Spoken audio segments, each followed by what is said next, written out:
rendu à peu près 7000 corps de soldats ukrainiens. Et nous avons reçu une quantité peu importante de corps de nos soldats péris. Et qu'est-ce que nous avons proposé à la partie ukrainienne cette fois-là? Tout d'abord, pour économiser le temps et l'argent des contribuables, former au sein de notre délégation 3 groupes de travail qui seront en contact en régime continu, en ligne. Il s'agit d'un groupe de travail des questions politiques, un groupe de travail pour des questions humanitaires et un groupe de travail pour des questions militaires, composé des spécialistes appropriés. La partie ukrainienne s'est dit prête à considérer cette proposition. Deuxième point. Nous avons encore une fois proposé à la partie ukrainienne d'envisager un point très important en yeux. Il s'agit de déclarer à la ligne de contact, à la ligne de front, de courtes trêves de 24 ou 48 heures pour que les équipes sanitaires aient la possibilité d'évacuer les blessés, pour que les chefs aient la possibilité de faire sortir les corps des soldats péris du champ de bataille.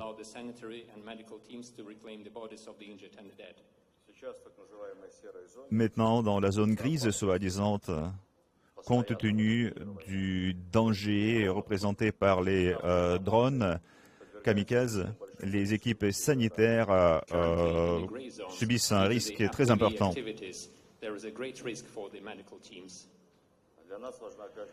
Pour nous, chaque vie compte.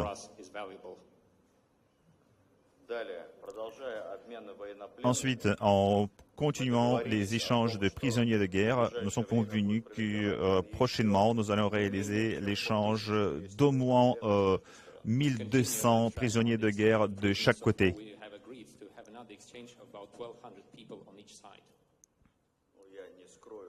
Je ne vais pas vous cacher que de notre côté, nous avons proposé de remettre à l'Ukraine la quantité plus importante des prisonniers de guerre. S'ils trouvent le nombre plus important de prisonniers de guerre russes de leur côté, nous allons augmenter ce niveau d'échange. Ensuite, nous ne pouvons pas donner les délais concrets, ce qui est lié avec certains points techniques. Il s'agit du transport, des questions logistiques. Du côté ukrainien plutôt, mais nous avons proposé à l'Ukraine de remettre encore 3000 corps de soldats ukrainiens.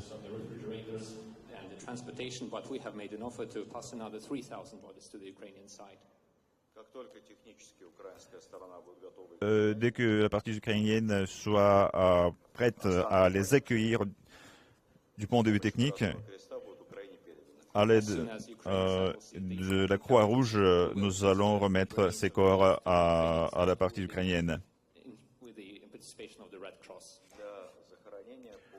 pour les faire enterrer d'après la tradition chrétienne. Nous avons discuté la question de retour des civils déplacés suite à des hostilités. Malheureusement, nous devons constater qu'un point de nos accords n'a pas été rempli qu'à la fin.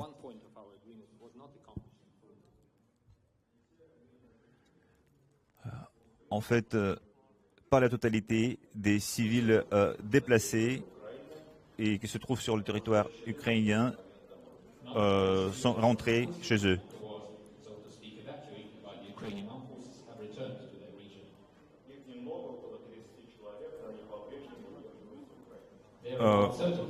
Il y a des personnes qui attendent cette opportunité et se trouvent du côté ukrainien.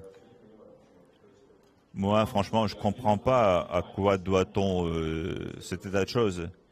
Si vous avez déplacer les civils pour sauver leur vie. Ce que vous dites, c'est une chose. Mais si vous les avez pris en otage, comme c'était le cas de Hamas, ça c'est une autre chose. Allons les appeler otages et avoir le comportement approprié.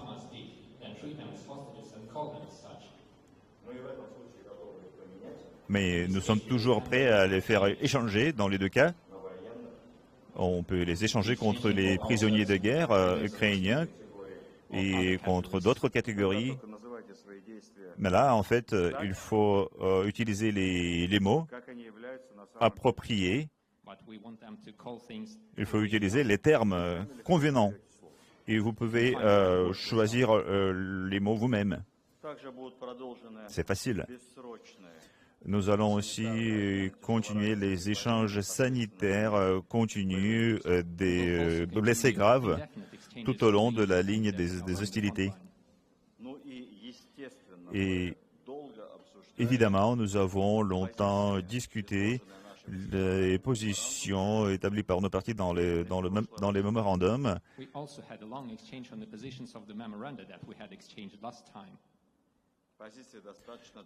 Les positions sont assez éloignées l'une de l'autre, mais nous sommes convenus de continuer nos contacts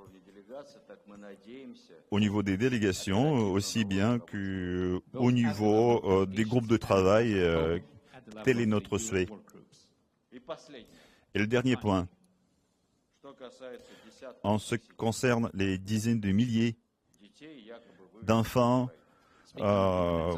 prétendus déplacés en Russie du territoire ukrainien, toute la liste exhaustive de 339 noms de famille des enfants ukrainiens. Au total, 339, je le souligne. Toute cette liste a été étudiée pour chaque personne, pour chaque enfant. Une partie d'enfants sont déjà rentrés en Ukraine.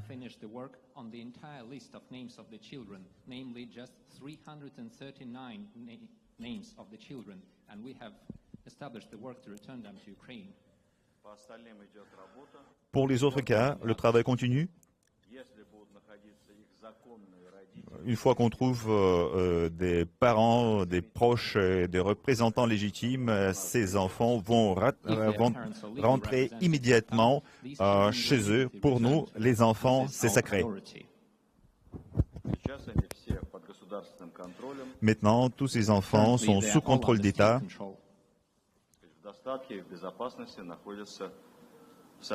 Ils sont en sécurité dans les établissements d'enfants appropriés.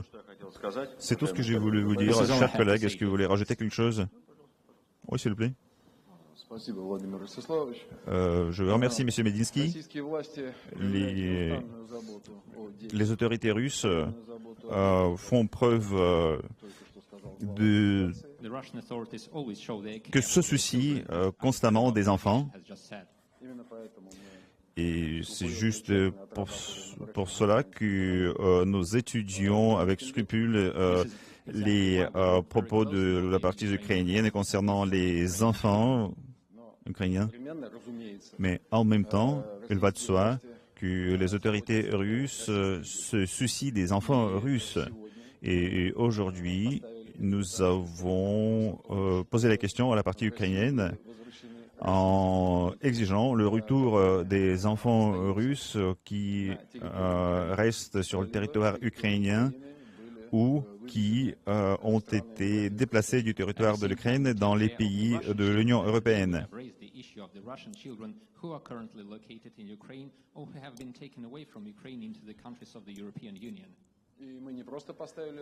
Et nous ne sommes pas limités à poser cette question. Nous avons même remis à la partie ukrainienne la liste d'enfants qui sont sur le territoire ukrainien ou sur des pays de l'Union européenne. Il s'agit d'une vingtaine d'enfants et il y a des représentants légitimes de ces enfants avec qui il faut contacter pour assurer le retour des enfants chez eux.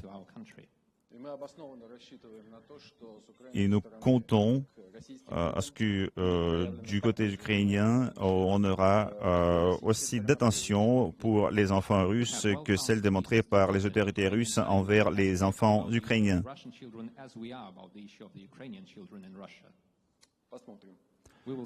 Nous allons voir. Merci. Est-ce que vous avez des questions? Merci beaucoup, Alexei Petrov et Tereka. Je pose la question à M. Medinsky. Est-ce qu'aujourd'hui, pendant les négociations, vous avez entamé le sujet du sommet? On a beaucoup de bruit qui court dans les médias. Est-ce que vous en avez parlé aujourd'hui? Pour qu'un tel sommet ait lieu, il faut au préalable travailler les conditions des accords futurs pour comprendre ce qu'on discutera pendant ce sommet. Mais franchement, le sommet, ça ne sert pas à discuter, ça sert à mettre fin, à poser des signatures. Vous le savez, c'est la fin, c'est le couronnement de la procédure. Et organiser un sommet pour recommencer les négociations dès le début, c'est insensé.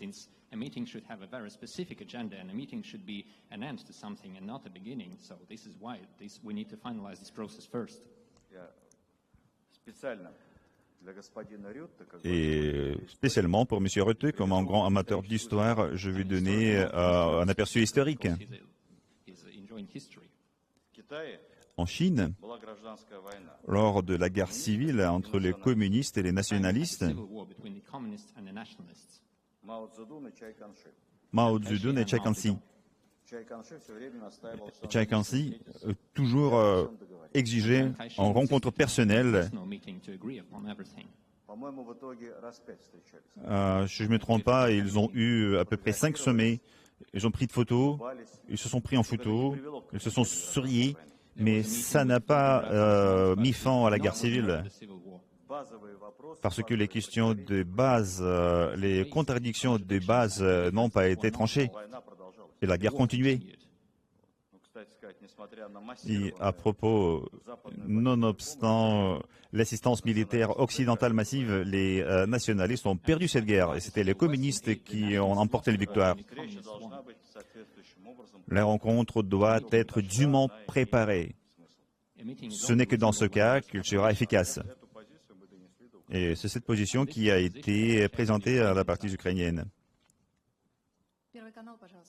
Chaîne numéro 1 en Russie. Russie Elkovskaya, chaîne numéro 1. Ma question plutôt prétend de concrétiser la situation des enfants. Vous avez déjà mentionné que la liste de 339 enfants a été présentée la fois précédente. Est-ce que vous pouvez nous expliquer quelle quantité d'enfants de cette liste sont déjà rentrés en Ukraine? Et en fait, l'Ukraine a plusieurs fois accusé la Russie aux plateformes internationales à propos des enfants. Et aujourd'hui, avez-vous parlé, avez-vous demandé à la partie ukrainienne de révoquer ces accusations infondées?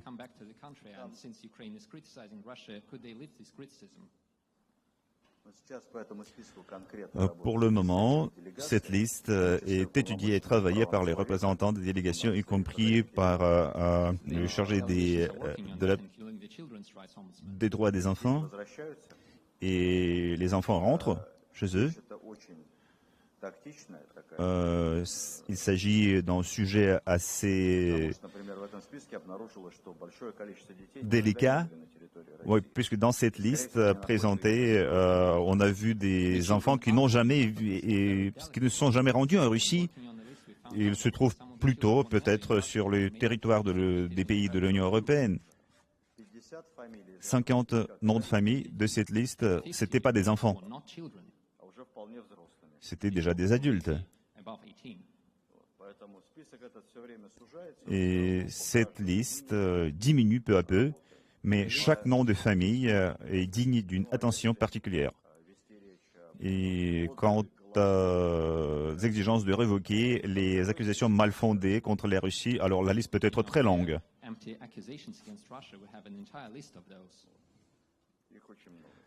Elles sont très nombreuses. Russia Today, s'il vous plaît. Bonjour, Constantin Prédibal, RT.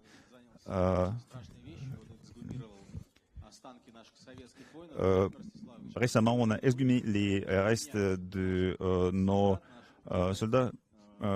Monsieur Medinsky, est-ce que nous sommes prêts d'échanger les décombres de nos grands-pères, de nos soldats soviétiques? Est-ce qu'on est prêt à les échanger? Alors, vous savez, envisager cette proposition, même la partie ukrainienne n'a pas proposé de le faire. Peut-être ils ont même, ils ont honte de ces actes du maire de Kiev qui fait exhumer les restes des soldats soviétiques.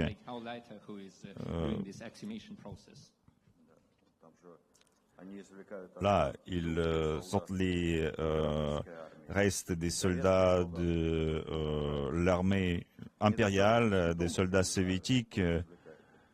Je ne sais pas qui s'en occupe, est-ce qu'ils sont compétents ou pas pour faire les procédures de la sorte. Alors, il s'agit en fait d'une dégradation morale totale. Et je répète encore une fois, même la délégation ukrainienne a eu peut-être honte de parler de ce fait. Ria Novosti, s'il vous plaît. S'il vous plaît, la dernière question. Merci beaucoup, Ilya Ijov, Ria Novosti. Monsieur Medinsky, la question concernant les sanctions, si vous permettez. Est-ce que la Russie a peur des nouvelles restrictions qui ont été annoncées par l'Union européenne et que les États-Unis menacent d'introduire? C'est pas à nous de poser cette question, c'est pas pour le groupe de négociation. Je peux pas vous le dire. Après la révolution et la guerre civile en 1920, encore un aperçu historique, c'était même pas des sanctions, c'était un blocus économique et diplomatique de la Russie soviétique de la part du monde entier. Mais ça ne nous a pas empêché de remporter la Seconde Guerre mondiale.